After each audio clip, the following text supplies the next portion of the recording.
से हमारे पास reaction perform होगी। तो यहाँ हमने पढ़ा था प्रेसिपिटेट रिएक्शन, जिसके अंदर हमने देखा था कि डबल डिस्प्लेसमेंट रिएक्शन होती है। ठीक है, दो अपने पास मॉलिक्यूल है, उनके अंदर आयन अपने आप में एक्सचेंज हो जाते हैं और एक आयन जो अपने पास जो सॉल्ट बनाता है वो प्रेसिपिटेट फॉर्म में, उसके अंदर इनसोलुबल फॉर्म में उसके अंदर रहता है, जिसको हम प्रेसिपिटेट बोल रहे हैं। यहाँ हमने प्रेसिपिटेट जो रिएक्शन है उसकी कंडीशन को स्टडी किया था कि क्या क्या इसके अंदर कंडीशन रहेगी। आज हमारा टारगेट रहेगा सॉल्युबिलिटी प्रोडक्ट को समझने का। तो यहाँ पे अपने आप में सॉल्युबिलिटी प्रोडक्ट के अकॉर्डिंग अगर हम स्टडी करते हैं तो दो वर्ड से बना हुआ है ये अपने पास सॉल्युबिलिटी। तो सबसे पहले हम सॉल्युबिलिटी को समझेंगे। सॉल्युबिलिटी क्या है अपने पास? कोई भी सब्सटेंस जो अपने पास है किसी सॉल्वेंट के अंदर किसी कांस्टेंट टेम्परेचर के अंदर वो अमाउंट जो कि मैक्सिमम अमाउंट जो हम उसके अंदर डिसॉल्व कर सकते हैं उसको हम उसकी सॉल्युबिलिटी कहेंगे। ठीक है, तो सॉल्युबिलिटी क्या हो गया कि जैसे एक गिलास है, तुम्हारे पास पानी है, उसके अंदर तुम शक्कर को डिसॉल्व करना चाह रहे हो और उस टाइम पे टेम्परेचर 30 डिग्री सेल्सियस है। तो 30 डिग्री सेल्सियस पे वो मैक्सिमम शक्कर का अमाउंट जो कि शुगर का अमाउंट जो तुम उसके अंदर मिक्स कर सकते हो मैक्सिमम, जिसके बाद उसके अंदर डिसॉल्व नहीं होगा, तो उसको हम क्या कहेंगे? उसकी सॉल्युबिलिटी कहेंगे। अब अगर मैं उसका टेम्परेचर चेंज कर देता हूँ तो यहाँ पे क्या होगा? अगर मैं टेम्परेचर 30 से 35 कर दूंगा तो उसके अंदर जो शुगर डिसॉल्व नहीं हो रही थी वो भी डिसॉल्व होने लग जाएगी। इसका मतलब टेम्परेचर के साथ साथ उसकी सॉल्युबिलिटी अफेक्ट हो सकती है। तो इसीलिए हम सॉल्युबिलिटी को जब भी स्टडी करेंगे तो यहाँ पे हम एक कांस्टेंट टेम्परेचर की बात करेंगे। एक वो कांस्टेंट टेम्परेचर जिसके ऊपर किसी सब्सटेंट का मैक्सिमम अमाउंट किसी सॉल्वेंट के अंदर डिसॉल्व किया जा सके, उसको हम उसकी सॉल्युबिलिटी कहेंगे। अब यहाँ पे अपने पास वर्ड आ रहा है सॉल्युबिलिटी प्रोडक्ट, जिसको हम KSP के फॉर्म में लिख रहे हैं। इसका मतलब ये एक कांस्टेंट वैल्यू है जो किसके ऊपर डिपेंड कर रही है? किसी एक कांस्टेंट टेम्परेचर के ऊपर डिपेंड कर रही है। मतलब टेम्परेचर कांस्टेंट है तो उस टेम्परेचर पे किसी एक सॉल्ट के लिए उसका KSP वैल्यू भी कांस्टेंट होगा। तो ओवरऑल हम यहाँ सॉल्ट की बात कर रहे हैं, सॉल्ट की बात कर रहे हैं, मतलब हम आयन की बात कर रहे हैं। आयन की बात कर रहे हैं मतलब हम आयनिक इक्विलिब्रियम की बात कर रहे हैं। आयनिक इक्विलिब्रियम से मतलब हमारे पास जो सॉल्ट है वो आयनिक फेज में आयनाइज हो रहा है। ठीक है, अगर मैं NaCl की बात करूं तो NaCl अपने पास Na प्लस और Cl के फॉर्म में आयनाइज फॉर्म में है उसके अंदर, और उसकी वजह से जो बैलेंस रिएक्शन सॉल्ट और आयन के बीच में जो बैलेंस रिएक्शन इक्विलिब्रियम कंडीशन में किसी टेम्परेचर पे बन रही है उसकी हम बात कर रहे हैं।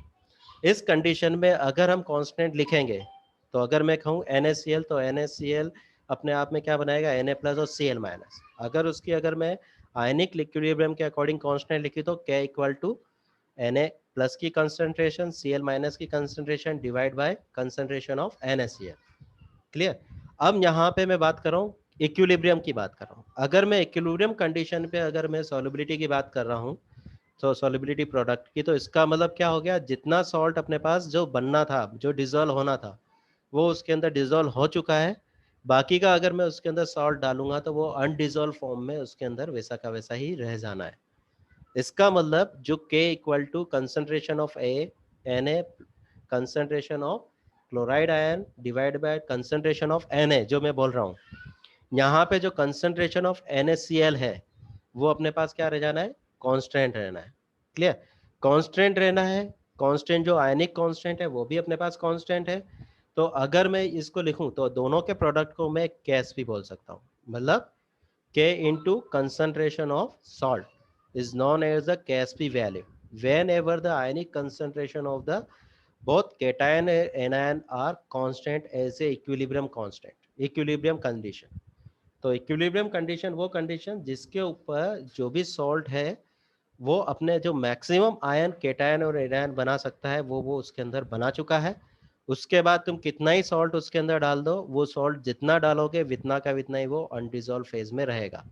इसका मतलब जो आयनिक कांस्टेंट है उसके जो उसकी कंसंट्रेशन है सॉल्ट वो अपने आप में एक कांस्टेंट रहेगा जिसको हम KSP बोलेंगे। क्लियर? तो ये कंडीशन भी किस कंडीशन पे है? KSP depend on a temperature. तो KSP भी किसी एक टेम्परेचर के ऊपर कांस्टेंट रहने वाली चीज है। ठीक है, तो इक्विलिब्रियम कंस्टिट्यूशन अगर किसी को समझ में ना आए तो वो अपनी 11th क्लास की बुक जो फर्स्ट बुक का लास्ट चैप्टर है आयनिक इक्विलिब्रियम बेसिक, उसके अंदर फर्स्ट एंड सेकंड चैप्टर उसके अंदर जो पेज है उसको पढ़ लें। इसके बाद अपने पास आता है significant of the solubility product. तो सिग्निफिकेंट सॉल्युबिलिटी प्रोडक्ट का अपने आप में क्या सिग्निफिकेंट है?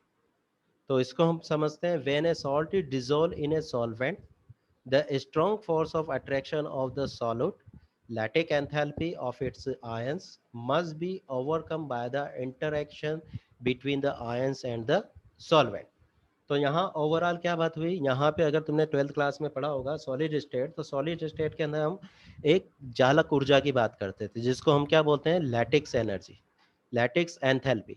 लैटिक्स एंथैल्पी का मतलब क्या हो गया, जो अपने पास जो सॉलिड एक मॉलिक्यूल्स की जो आयनिक स्ट्रक्चर है, वो स्ट्रक्चर एक स्टेबल फोर्स में उसके अंदर बनी हुई है। अगर उस एनर्जी से ज़्यादा एनर्जी अगर हम प्रोवाइड कर देंगे तो क्या होगा, जो भी अपने पास जो आयनिक फॉर्म में जो सॉल्ट है उसका लैटिक्स जो जालक है वो टूट जाएगा।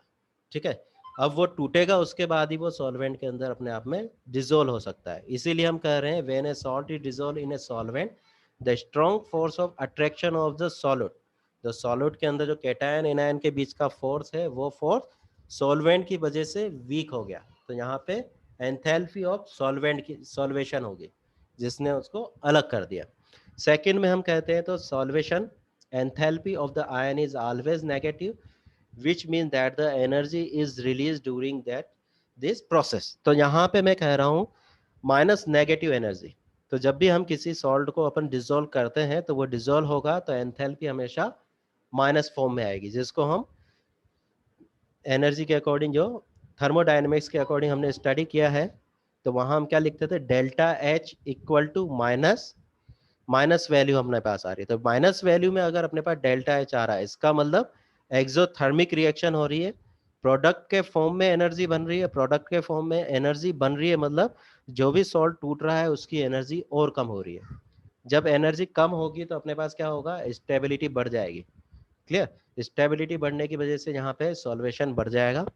ठीक है, थर्ड फोर्स हम समझे तो the nature of the solvent determine the amount of the energy release during the solvation, that is solvation enthalpy.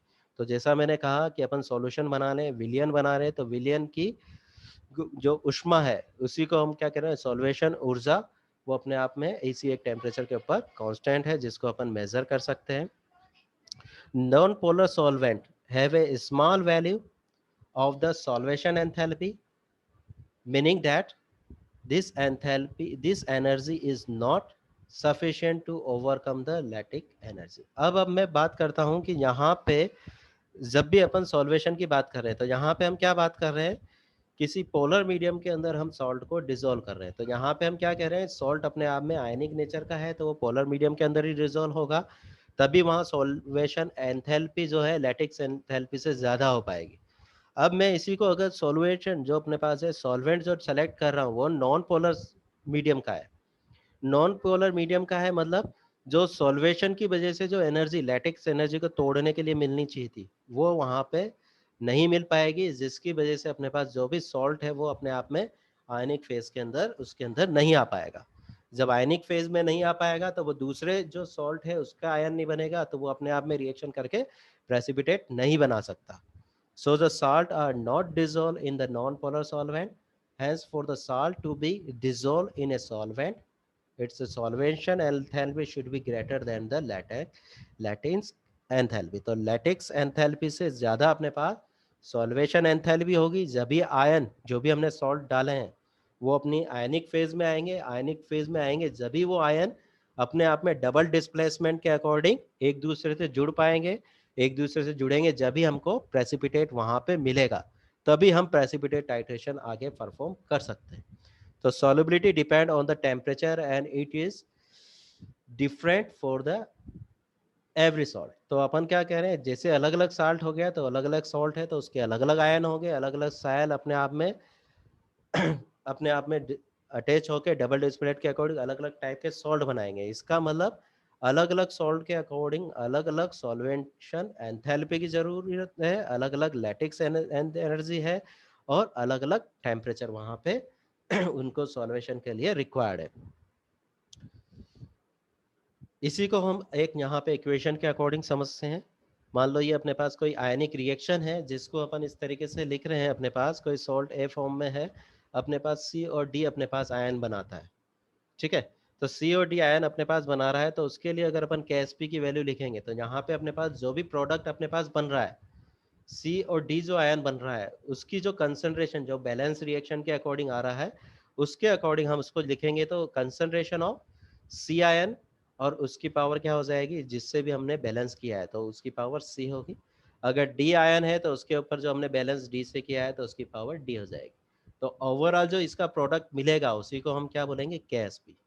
और ये किस कंडीशन पे, एक कांस्टेंट टेम्परेचर पे जबकि आयनिक इक्विलिब्रियम मेंटेन है।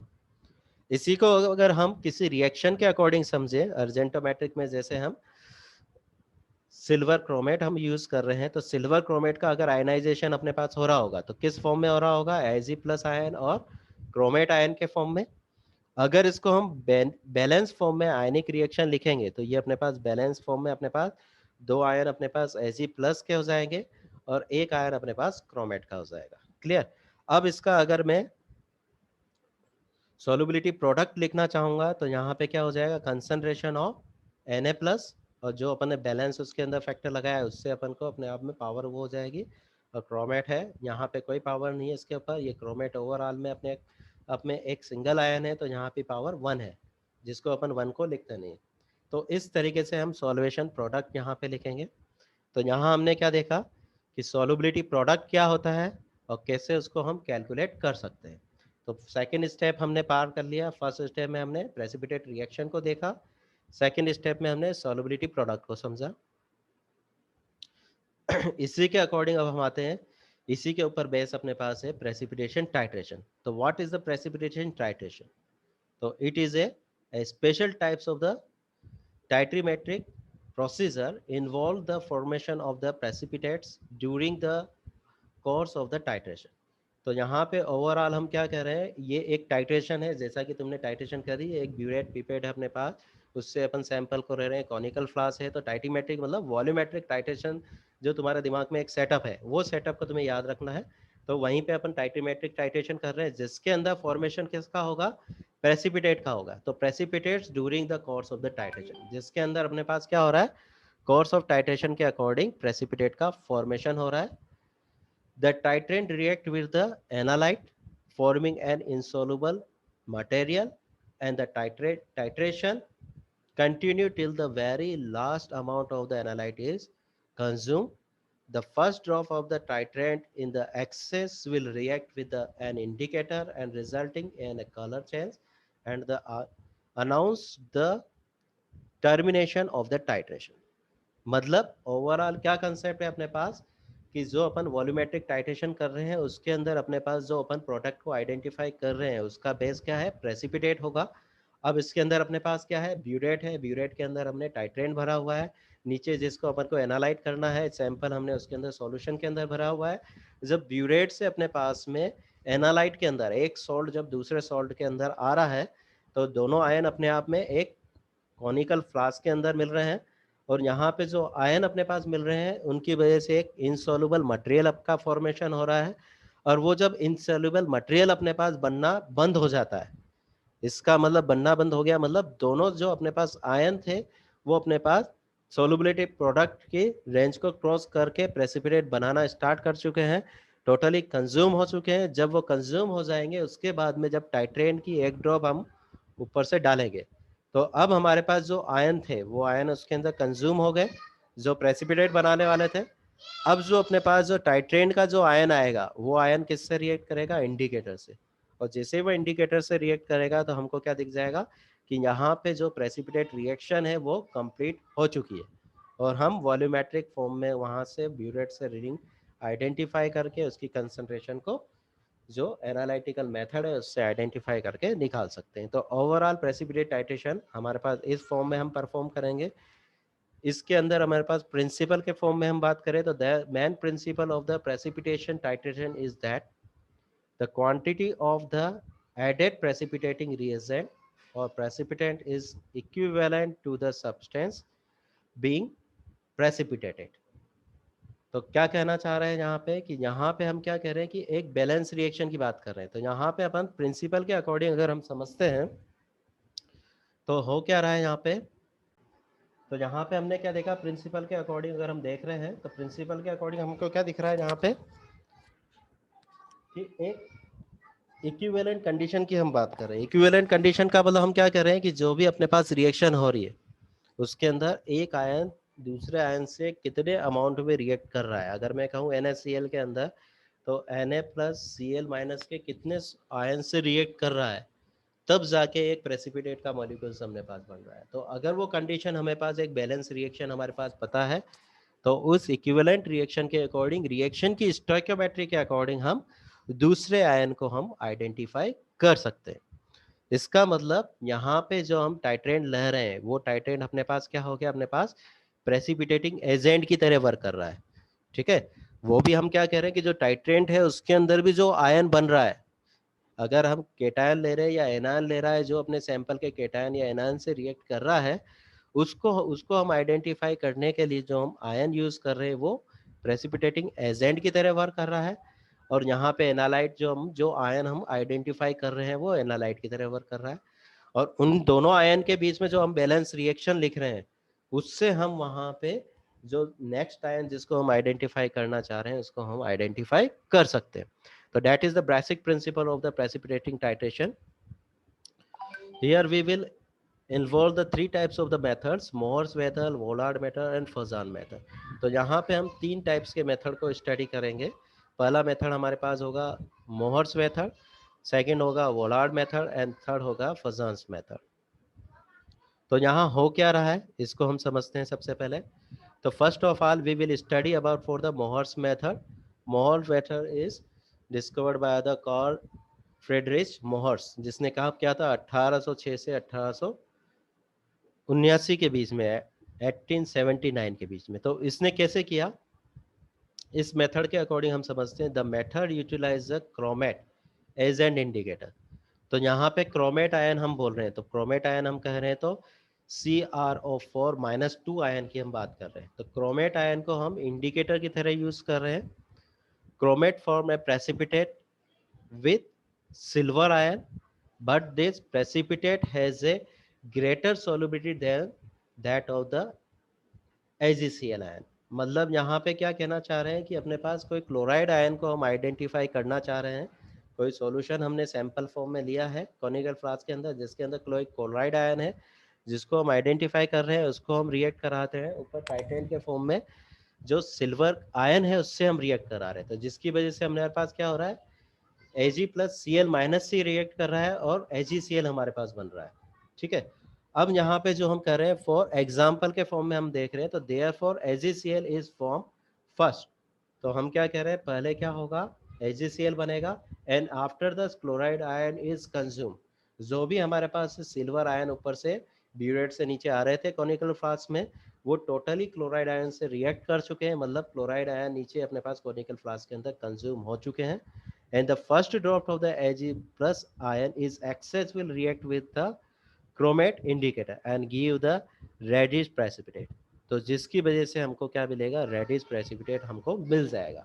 तो ओवरऑल हम क्या कर रहे हैं यहाँ पे, अगर हम ब्यूरेट के अंदर सिल्वर नाइट्रेट हम कंज्यूम कर रहे हैं टाइट्रेशन के लिए, और उसको हम नीचे जो कॉनिकल फ्लास्क है उसके अंदर हमने क्या कर लिया, कोई भी क्लोराइड आयन वाला हमारे पास जो सॉल्यूशन है या कोई सैंपल है जिसके अंदर हम क्लोराइड आयन को आइडेंटिफाई करना चाह रहे हैं, उसके सॉल्यूशन को हमने नीचे इसके अंदर कॉनिकल फ्लास्क में ले लिया है।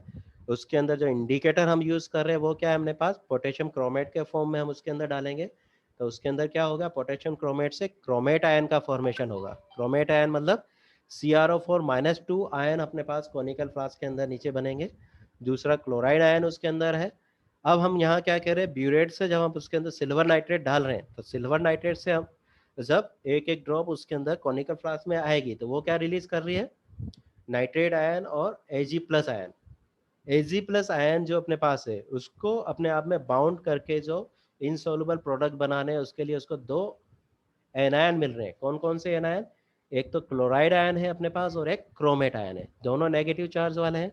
मगर हो क्या रहा है, अपने पास जो अपने पास इनसॉल्युबल प्रोडक्ट जो पहले बनेगा वो किसका बनेगा, सिल्वर का क्लोराइड के साथ बनेगा। तो सिल्वर क्लोराइड प्रोडक्ट पहले कंज्यूम हो रहा है, और उसके बाद में जब क्लोराइड आयन टोटली कंज्यूम हो जाएगा उसके बाद में जैसे ही एक ड्रॉप हम उसके अंदर सिल्वर नाइट्रेट की डालेंगे, वो अपने आप में क्लोराइड आयन कंज्यूम होने की वजह से अब किससे रिएक्ट करेगी, क्रोमेट आयन से। तो यहाँ पे ओवरऑल जैसा कि नीचे रिएक्शन में मैंने बताया है, तो क्रोमेट आयन जो अपने पास overall silver plus Ag plus ion से रिएक्ट करके अपने पास सिल्वर क्रोमेट बना लेंगे। तो सिल्वर क्रोमेट के बनते ही गए, जैसे ही एक ड्रॉप गिरी तो हमको क्या सा कलर दिख गया उसके अंदर, रेडिश कलर दिख गया अपने आप में। तो उससे हमको क्या पता पड़ गया कि just before the precipitate reaction is consume completed and the chloride ion we can identify by the taking the reading of the burette। Okay तो हम क्या कर सकते हैं, ब्यूरेट की रीडिंग के अकॉर्डिंग हम यहाँ पे क्लोराइड आयन को जो बैलेंस रिएक्शन है उससे हम आइडेंटिफाई कर सकते हैं। तो रिएक्शन की स्टोइकियोमेट्री की हेल्प से हम क्लोराइड आयन आइडेंटिफाई कर सकते हैं। तो ये मेथड किसने दिया हमको, मोहर्स ने दिया। तो in this method the neutral medium should be used since the an alkaline solution the silver will react with the hydroxide ion and forming the AgOH। In acidic solution the chromate ion be converted to dichromate। तो यहाँ पे सबसे बड़ी problem हमारे पास आती है कि जो भी हम यहाँ पे नीचे जो कॉनिकल फ्लास्क के अंदर जो भी सॉल्ट सैंपल हम ले रहे हैं, जो एनालाइट ले रहे हैं, उसका पीएच हम हमेशा मेंटेन रखेंगे न्यूट्रल की तरफ, मतलब पीएच 7 की तरफ मेंटेन रखेंगे। क्यों? क्योंकि जो हमने जो सॉल्यूशन बनाया है सैंपल का एनालाइट का, वो हमने अगर वाटर के अंदर डिसोल्व करके उसका बनाया है तो उसके अंदर क्या है अपने पास OH माइनस आयन है। वो OH माइनस आयन अगर एल्कलाइन मीडियम होगा, 7 से ऊपर का पीएच होगा, तो वो सिल्वर आयन से रिएक्ट कर जाएगा और अपने पास क्या बना देगा, AgOH बना देगा। ठीक है, AgOH बनाने का मतलब जो सिल्वर का जो अमाउंट हमको जो आइडेंटिफाई करके हम क्लोराइड आयन को आइडेंटिफाई करना आप चाह रहे हैं, वो एग्जैक्ट फॉर्म में हम आइडेंटिफाई नहीं कर पाएंगे। क्यों? क्योंकि excess consumption of the silver plus, मतलब Ag प्लस आयन है, वो हाइड्रोक्साइड आयन बनाने में कंज्यूम हो चुका है। तो इसलिए कंडीशन क्या रहेगी, जब भी हम रखेंगे न्यूट्रल मीडियम रखेंगे। अब अगर गलती से पीएच हमारे पास 7 से नीचे चल जाता है, तो अब यहाँ पे कंडीशन दूसरी आती है, मतलब 7 से नीचे जाने का मतलब we are providing the acidic medium to the reaction। whenever the condition is the acidic medium the chromate ion converted to the dichromate ion। तो यहाँ पे क्रोमेट आयन डाइक्रोमेट आयन में कन्वर्ट हो गए।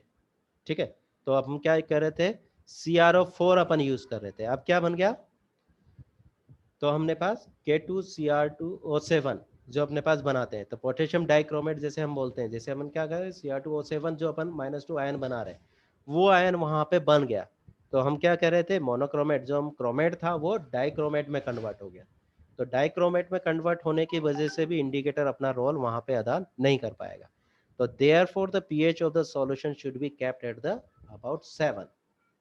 तो इसलिए जब भी हम मोर कंडीशन यूज करेंगे तो हमेशा हम पीएच कंडीशन क्या रखेंगे, 7 रखेंगे। There is always some error in this the matter because a dilute chromate solution is used due to the intense color of the indicator।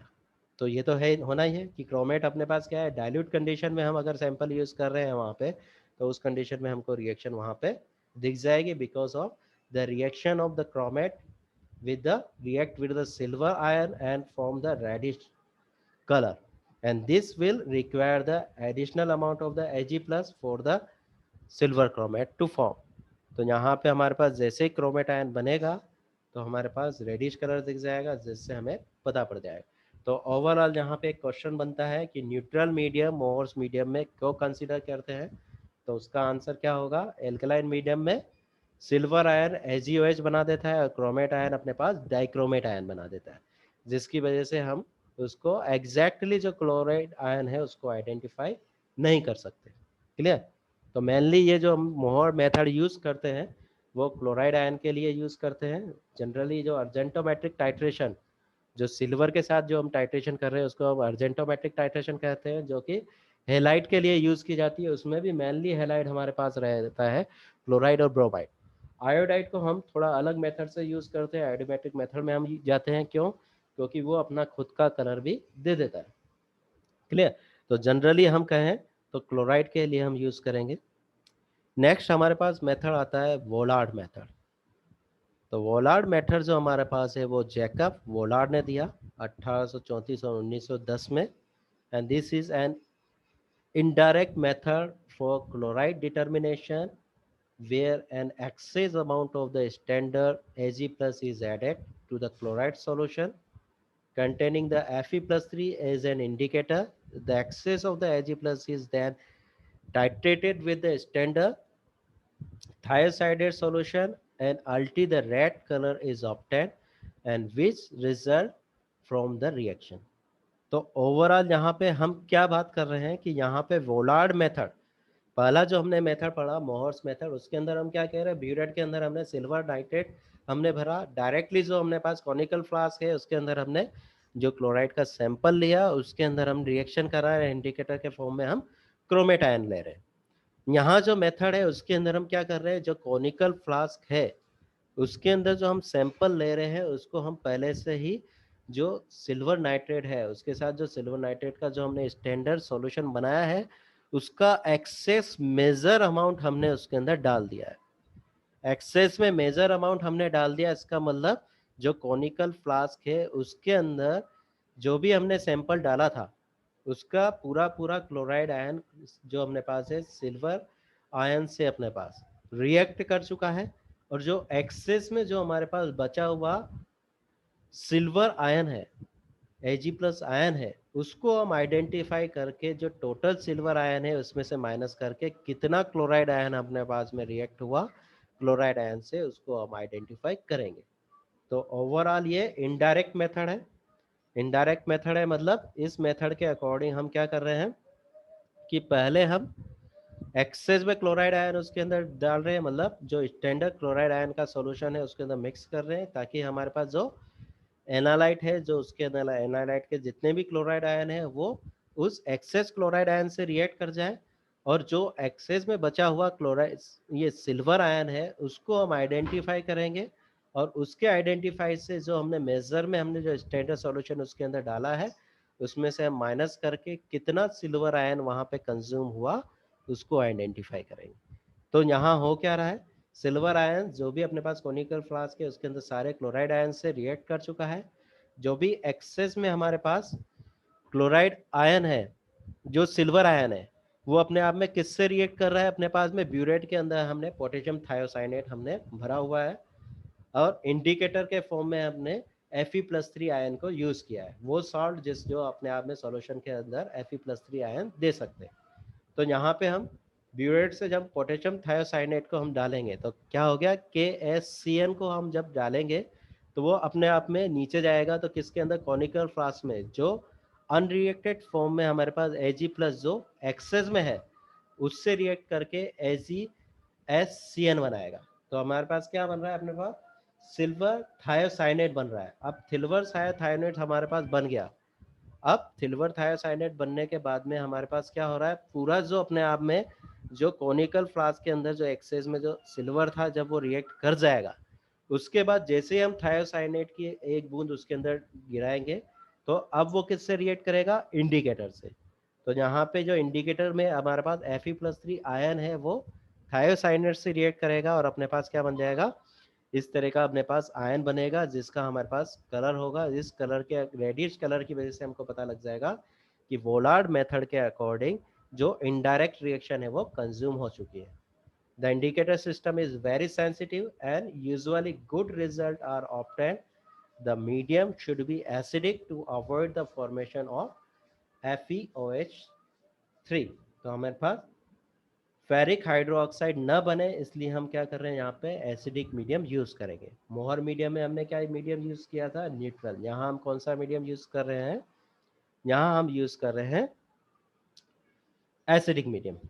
तो ओवरऑल आज हमने क्या समझा, आज हमने समझा कि प्रेसिपिटेट टाइट्रेशन के लिए दो चीज़ें हमको सबसे पहला समझना था। पहला हमने पास precipitation reaction, second precipitating product क्या है हमारे पास। उसके बाद हमने बेसिक जो हमने पास सॉल्युबिलिटी प्रोडक्ट है उसको कैसे आइडेंटिफाई करते हैं, कैसे कैलकुलेशन करते हैं। उसके बाद प्रेसिपिटेट टाइट्रेशन क्या होती है, प्रेसिपिटेट टाइट्रेशन का प्रिंसिपल क्या है, स्टोइकोमेट्रिक रिएक्शन लिखेंगे, आयनिक बैलेंस रिएक्शन, उससे हम अननोन आयन को आइडेंटिफाई करेंगे। इसके अकॉर्डिंग हमने मोहर मेथड को पढ़ा, वोलार्ड मेथड को पढ़ा, और नेक्स्ट हम उसके अंदर हम पढ़ेंगे फजान मेथड। तो आज के लिए क्लास में हम इतना ही रखेंगे।